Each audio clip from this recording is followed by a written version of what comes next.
에어, 에어프라이기에 고기를 돌리고 왔습니다. 그래서 폴리캅에 쪼잔한 마르쿠스 아우 서머나 감독이었던 하드리안 황제 통치 때 서머나 감독이었던 폴리캅이 화형으로 순교를 합니다. 마르쿠스 아우렐리우스 황제 시대에 와서는 세상의 위대한 철인으로 알려진 황제의 평판과는 달리 자연재해나 인위적인 재앙의 원인을 기독교의 성장으로 돌리며 박해라는 일이 일어납니다. 그것은 스토아주의에 열렬했던 황제가 스승 프론트에게서 받은 기독교에 대한 편견에서 비롯되었죠. 그러나 트리안의 정책은 비두니아 경계를 넘어서 그가 죽은 후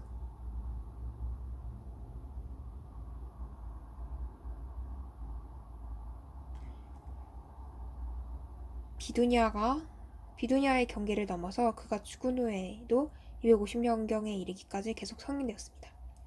후기 마케입니다.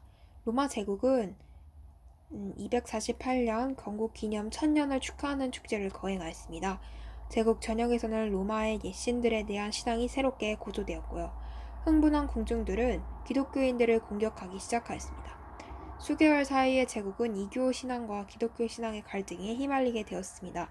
당시 제국은 자연재해 및 고트족의 침입과 무거운 징수로 인해 안팎으로 휘청거리고 있었어요. 황제의 재해를 찬탈한 부장 데키우스는 기독교인들의 수가 급증하자 이들이 국가 내에 새로운 국가를 건립하려는 것으로 보고 기독교를 국가를 위협하는 세력. 이거 번역 누가 했어? 로마 제국은 다시 읽어볼게요. 248년 배고파가지고 머리가 잘 안 돌아가네. 로마 제국은 248년 건국 기념 1000년을 축하하는 축제를 거행하였습니다. 제국 전역에서는 로마의 옛신들에 대한 신앙이 새롭게 고조되었고 흥분한 궁중들은 기독교인들을 공격하기 시작하였습니다. 수개월 사이에 제국은 이교 신앙과 기독교 신앙의 갈등에 휘말리게 됩니다. 당시 제국은 자연재해 및 고트족의 침입과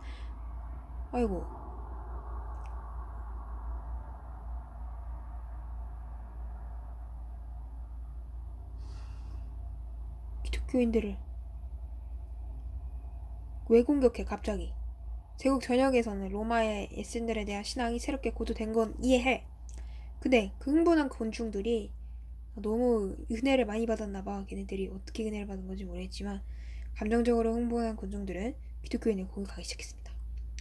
수개월 사이에 제국은 이교 신앙과 기독교 신앙의 갈등에 휘말리게 되었습니다. 당시 제국은 자연재해 및 고트족의 침입과 무거운 징수로 인해 안팎으로 휘청거리고 있었어요. 황제의 재해를 찬탈한 부장 데키우스는 기독교인들의 수가 급증하자 이들이 국가 내에 새로운 국가를 건립하려는 것으로 보고 기독교를 국가를 위협하는 새로운 세력으로 간주해버렸어요. 그게 아닌데 말이죠.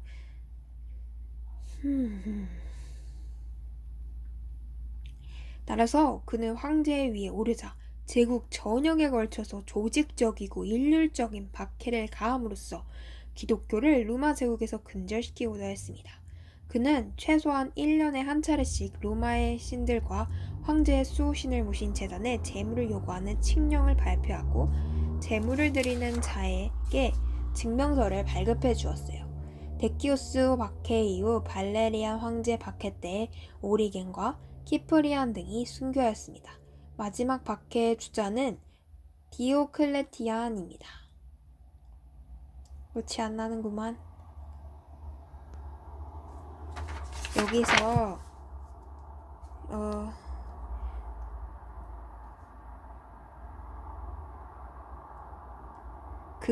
데키우스가 최소 1년에 한 번씩 로마 신들에게 재물을 요구하는 칙령을 발표하거든요. 그래서 재물을 드린 사람한테 증명서를 나눠줘요. 그래서 그 증명서의 증표가 여기서 666이라는 게 있거든요. 그래서 거기서부터 이제 악마의 증표다 이렇게 시작이 된 거죠. 여기서부터 시작이래요. 데키우스 박해 이후 발레리안 황제 박해 때 오리겐과 키프리안 등이 순교를 합니다. 마지막 박해의 주자는 디오클레티안이었다. 마지막 박해의 주자는 디오클레티안은 좀 잔인합니다. 여기 이 사람 맞나? 어머니가 신분이 낮은 천하 노예였지만 정치적인 권모술수가 능해 황제까지 올라가십니다. 정치적 환란기에 황제에 오른 디오클레티안은 로마 개혁과 재건에 주력합니다. 그는 제국을 둘로 나뉘어 제국의 서부는 막시미안에게 통치하도록 하고 자신은 동부를 다스렸어요. 그 후 293년 디오클레티안은 사이였던 갈렐리우스를 막시미안은 콘스탄티우스 부제로 임명하였습니다. 부제 임명 등 역할 분담을 통해 행정체제와 군제, 통화제도가 개혁되고 재정비되면서 로마 제국의 재건과 부흥과 함께 종교와 전통에 대한 복고 사상이 고취되었습니다. 디오클레티안은 즉위 초기에는 기독교에 대해 비교적 관대한 정책을 시행하였으나 그 자신 철저한 이교도였습니다. 그러므로 갈렐리우스 부제 박해 청원을 받아들이게 되었죠. 황제의 부인과 자녀들을 비롯하여 기독교에 입교한 부하들은 적지 않았습니다. 그러나 시리아와 북아프리카 등지에서 기독교인들이 신앙 때문에 국무부를 거절하거나 처형당한 사건이 발생하자 황제는 차츰 위험을 느끼게 되었고 기독교를 로마 제국 재건의 암초로 간주하게 됩니다. 황제는 303년과 308년 칙령을 내려 기독교에 대한 박해를 가속화시켰습니다. 교회당이 파괴되고 성경이 불태워졌고 기독교인들이 어느 시대보다 잔인하며 무섭게 처형되었습니다. 304년 서부 지역을 통치한 막시미안에 의해 공포된 칙령은 단지 기독교 신앙을 고백하는 것만으로도 사형에 처하는 등 기독교를 방면하려는 정책이 제국 전역에 걸쳐 일어났습니다. 수많은 감독들과 성직자들이 체포당해 감옥은 초만원을 이루었고 순교자들의 피는 강물처럼 넘쳐 흘렸습니다. 이게 튀긴 기름 까마가 레전드인데 이거 아닌가? 디오클레티안은 즉위 초기에는 뭐였다? 간대한 정책을 시행했다. 그러나 그는 이독이었다. 네, 이 디오클레티안은 이거를 제국을 둘로 나눴는데 동부랑 서부로 나뉘었는데 동쪽 여기라고 보면 여기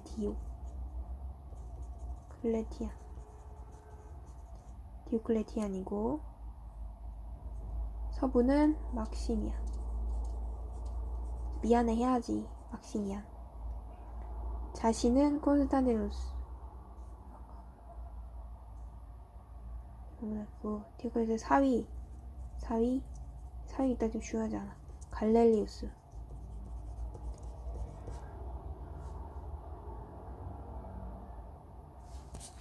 막시미안은 이제 콘스탄티누스야. 콘스탄티누스가 아니라 콘스탄티우스 그 조각상 기억나지? 콘스탄티누스 대제 오늘 그 세계사 시간에 배운 것 같아. 구체적으로 누군지 기억 안 나는데 그 조각상 얼굴이 기억나. 콘스탄티우스 이름이 어려서 기억이 나는 것 같아. 근데 콘스탄티누스라고 그 교과서에 적혀 있었던 것 같기도 해.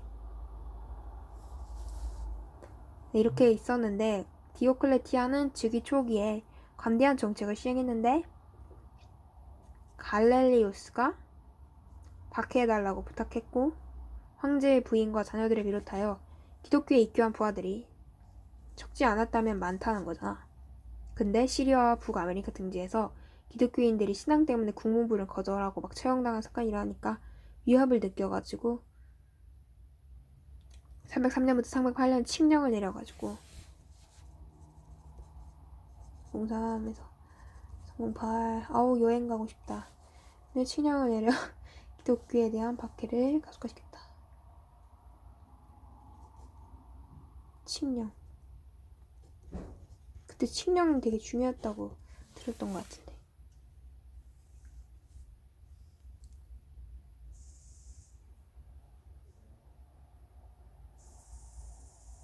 이때 교회당이 파괴되고 성경이 불태워졌고 기독교인들이 어느 시대보다 잔인하고 무섭게 처형되었다.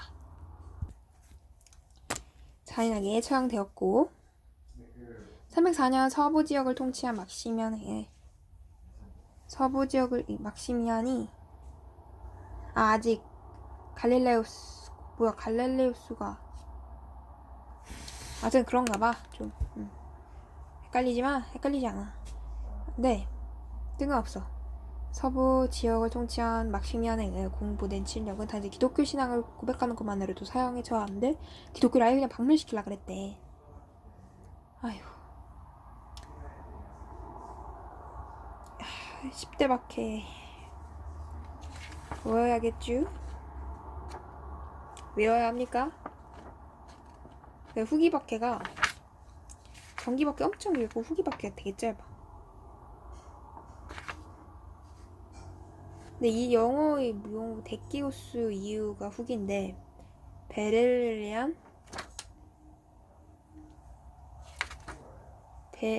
바릴리안이 없어. 디오클레티안도 없고 참 여기 써있는 거죠.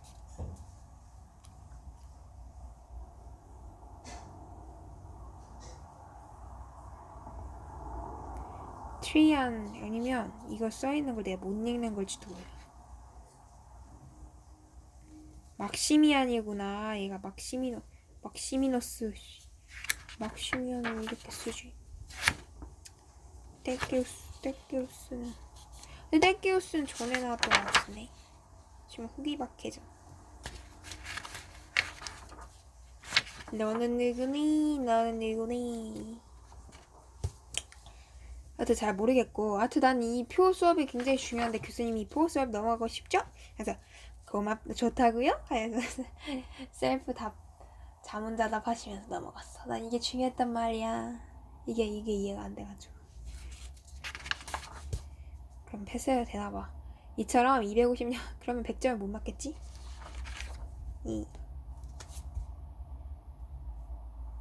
왜 구멍 뚫는 거 아니겠지?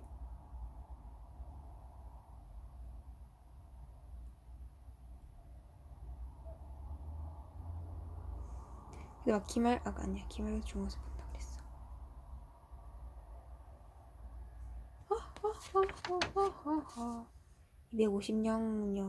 250여 년간의 박해 과정 중에 배교자들은 미움을 받고 순교자들은 죽었으나 오히려 산자로 존경을 받았다. 박해가 혹독해질수록 순교의 열정도 전염병처럼 번져나왔고 마지막 숨을 거둘 때까지도 하나님께 감사와 찬양이 들어졌다. 이처럼 250년간의 박해 과정 중에 배교자들은 미움을 받고 순교자들은 죽었으나 오히려 산자로 존경을 받았다. 박해가 혹독해질수록 순교의 열정도 전염병처럼 번져나왔고 마지막 숨을 거둘 때까지도 하나님께 감사와 찬양이 들어졌다. 기독교의 전 역사 가운데 기독교가 이처럼 강해본 적은 없었을 것이다. 진짜 없었을 것 같아요. 박해 방법 회유, 기독교와 절연한 것에 대한 증거로 가이사 신으로 맹세하고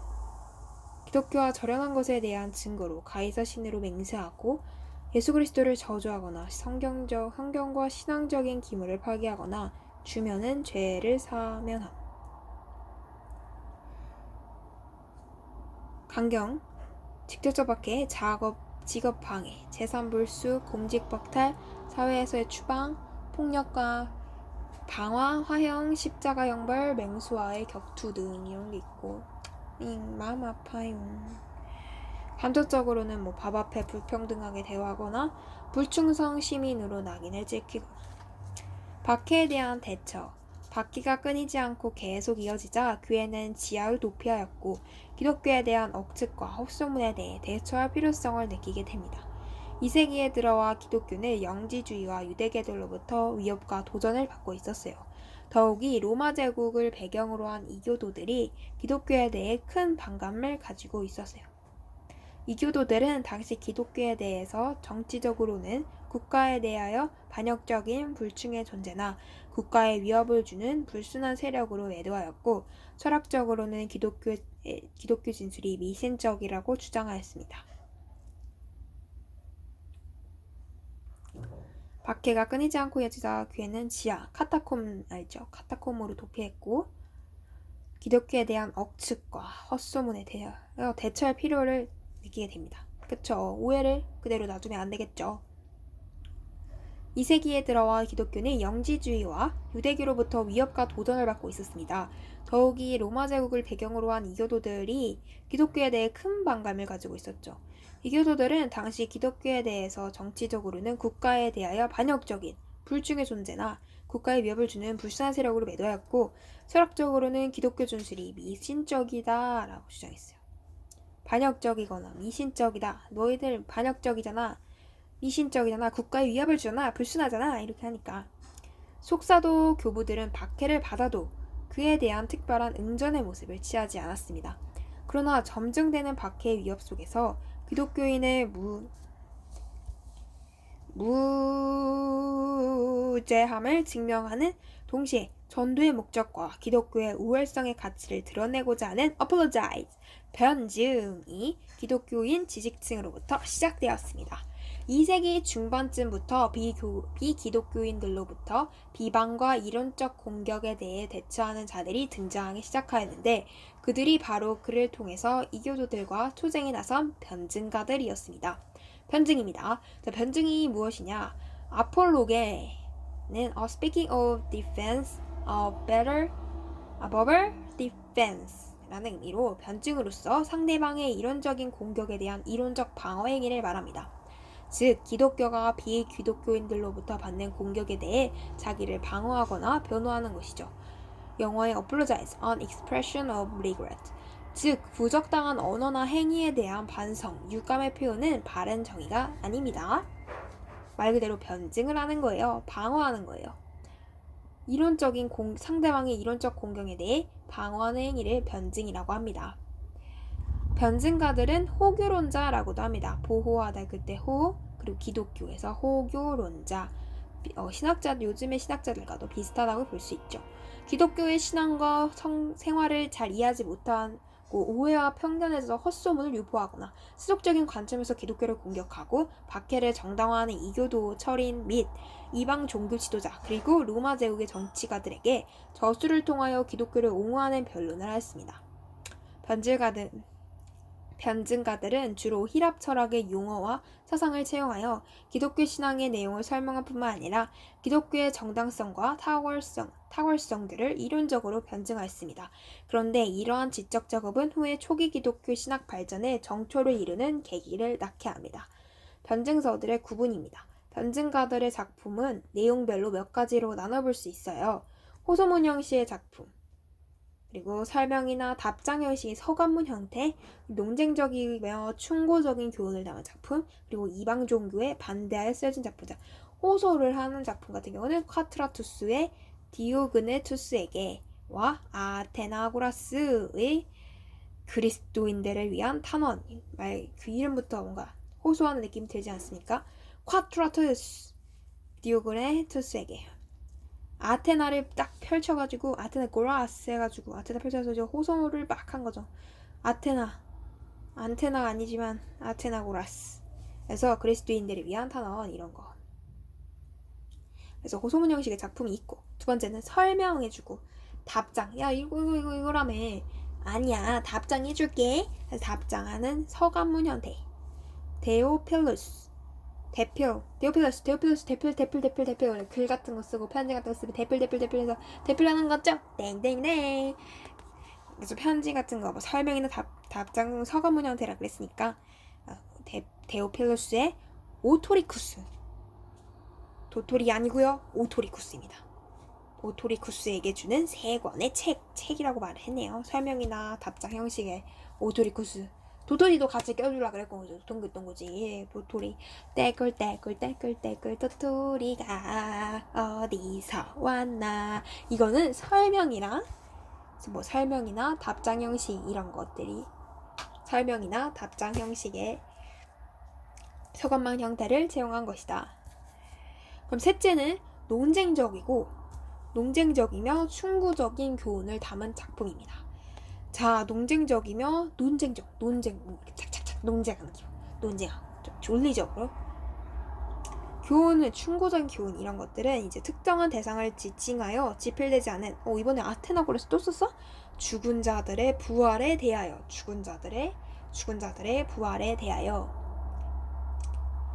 뭐또 이거랑 타티안의 헬라인들에게 주는 글 이런 것들이 있겠다 있습니다.